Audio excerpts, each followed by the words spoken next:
రాజకీయాల్లో జాలి దయ అనేవి ఎవరికీ ఉండదు. నిన్న ఉన్నట్టుగా రేపటి రాజకీయాల్లో కూడా ఉండవు. కాబట్టి ఎక్కడ ఎలాంటి అవకాశం వస్తే ఎలా వ్యవహరించడం అనేది రాజకీయాల్లో ఎవరైనా చేసేది. ఇది దేశవ్యాప్తంగా అన్ని చోట్ల కామన్ గా మారింది. తనను వ్యతిరేకించే వారి ఆర్థిక మూలాలను దెబ్బతీయడంలో ప్రధాని నరేంద్ర మోడీ కొత్త పంతాను అనుసరించిన విషయం తెలిసిందే. ఒకవైపు రాజకీయ నేతలపై ఈడీ, సిబిఐలను పంపిస్తూ దాడులు చేయిస్తూ వారి ఆర్థిక వ్యవహారాలను కట్టడి చేసే ప్రయత్నం చేశారు. అయితే ఇది నాణానికి ఒకవైపు మాత్రమే. మరో కోణం పైన ప్రధాని మోడీ అప్పట్లో కన్నేశారు. రాజకీయ నేతలకు ఆర్థిక సాయం చేస్తున్న కంపెనీలకు కూడా ఆయన కట్టడి చేశారు. వాటిపై కూడా ఐటీ దాడులు చేయించారు. ఫలితంగా ఆయా కంపెనీలు సదరు నేతలను నిధులు ఇవ్వడం, విరాళాలు ఇవ్వడం ఆపేశాయి.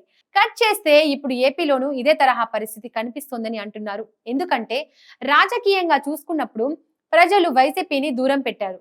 ఇక వైసీపీ గతంలో చేసిన దాడులు, తమపై పెట్టిన కేసుల నేపథ్యంలో టీడీపీ కూడా అంతే స్థాయిలో రాజకీయంగా వ్యూహాలు వేయాలని నిర్ణయించింది. దీనిలో భాగంగానే రాజకీయంగా ఎలాగూ తమ చేతిని మట్టి అంటకుండా ప్రజలే వైసీపీని పక్కన పెట్టిన నేపథ్యంలో ఇప్పుడు ఆర్థికంగా వైసీపీని అణిచేయాలన్న విధంగా ముందుకు సాగుతోంది. తాజాగా ముగిసిన అసెంబ్లీ సమావేశాల్లో 2 కీలక నిర్ణయాలు తీసుకున్నారు. ఒకటి, జగన్ మీడియాకు ఇచ్చిన 400 పైచీలకు కోట్ల రూపాయల వ్యవహారంపై విచారణ చేయించడం. దీనిని అవసరమైతే సభా సంఘానికి అప్పగించి లోతైన విచారణ చేసి సదరు నిధుల్లో న్యాయబద్ధమైనవి వదిలేసి అక్రమంగా పనిచేసిన సొమ్మును వెనక్కి తీసుకోవాలన్నది సర్కారు వ్యూహం. రెండోది, ప్రభుత్వ పరంగా సలహాదారులకు కట్టబెట్టిన సౌకర్యాలు, కార్ల కొనుగోలు, వారి జీతభత్యాలు వంటి వాటిపై సమీక్ష చేసి ఆయా మొత్తాలను కూడా వెనక్కి రప్పించడం.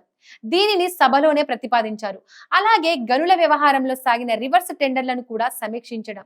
ఎక్కడెక్కడ ఏ నాయకుడు ఇసుక గనుల్లో వేలు పెట్టారో తెలుసుకొని వారిపైన చర్యలు తీసుకోవడం, ఆ నిధులు వెనక్కి రప్పించడం.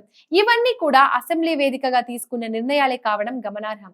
ఈ పరిణామాల ద్వారా వైసీపీ నాయకులు అడ్డంగా బుక్కవడమో లేక రాజకీయాలు వదులుకొని శరణు జొచ్చడమో చేస్తారనేది టీడీపీ వర్గాల మాట. ఏది ఎలా ఉన్నా ఆర్థికంగా మాత్రం వైసీపీకి చిక్కే.